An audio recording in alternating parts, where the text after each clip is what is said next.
बेहतर होता कि पैसों से पहले ज़मीन दे देते। अब आप ही बताओ कि हम घर कहाँ बनाएं। ये दर्द बयां किया उन प्रभावितों ने जो मंडी में सरकार की तरफ से आयोजित पुनर्वास कार्यक्रम में राहत राशि की पहली किश्त लेने पहुंचे हुए थे। बाली चौकी उपमंडल के दुनीचंद और पदर उपमंडल के जय सिंह सहित अन्य प्रभावितों ने बताया कि उनके पास घर बनाने के लिए ज़मीन ही नहीं बची है। सारी ज़मीन आपदा की भेंट चढ़ गई है। सरकार ने आपदा राहत के तहत राशि में जो बढ़ोतरी की है वो एक सराहनीय कदम है और इसके लिए हम सरकार का आभार जताते हैं। लेकिन बेहतर होता कि सरकार पैसों से पहले ज़मीन दे देती। जब ज़मीन ही नहीं बची तो फिर दिए गए पैसों से घर कहां पर बनाएंगे। सरकार से निवेदन है कि जल्द से जल्द ज़मीन उपलब्ध करवाई जाए ताकि जो राशि दी गई है उसे गृह निर्माण कर खर्च करके घरौंदा बना सके। अभी हम दूसरों के पास रहने को मजबूर हैं। दूसरी बार इन्होंने पहले जब आपात फौरी तौर पे 1,30,000 रुपये दे दिए।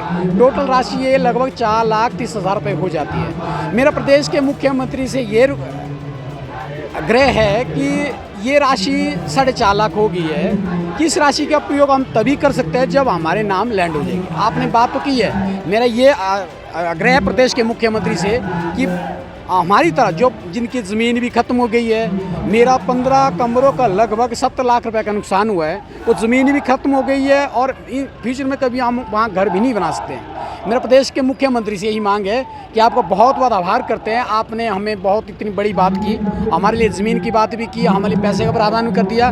मेरी यही रिक्वेस्ट है कि जिला उपायुक्त को आदेश दे और तुरंत हमारे नाम वो ज़मीन कर दें और ताकि हम जल्द ही घर का निर्माण वहाँ शुरू कर सकें। और हमारी जो ज़मीन भी चले गए, घर बार भी चले गए, सारे कोई कुछ नहीं रहा। घर बनाने के लिए हमारे लिए जगह नहीं है। सरकार पैसा तो दे रही है पर हमारे को ज़मीन जगह दे घर बनाने के लिए। और हमारे पास कोई नहीं, पशु भी हमारा कोई डुबो गया है, कोई मर गया है, कुक्कड़ पकड़ी थी वो भी मर गए, घर बार भी चले गए, ज़मीन भी चले गई, फसल भी सारी नष्ट हो गया हमारा। कोई खाने पीने के लिए भी हमारा नाच पाथा भी वहीं पर गिर गया है, चले गया है, वो भी ख़त्म हो गया। हमारे लिए कुछ भी नहीं है। अभी भी हम सरकार ने दिया था हमारे को स्कीम ने, वो खर्चा पानी उससे खा पी रहे। अभी तक हमारे पास कोई भी संबंध नहीं है। घर बार रहने के लिए भी लोगों के मकान में रह रहे अभी भी।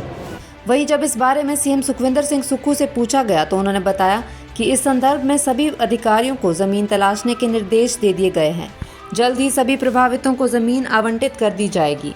सरकार ने प्रभावितों के साथ जो वादे किए हैं उन्हें सरकार पूरा कर रही है। राहत राशि में पहली बार इतनी ज़्यादा बढ़ोतरी की गई है।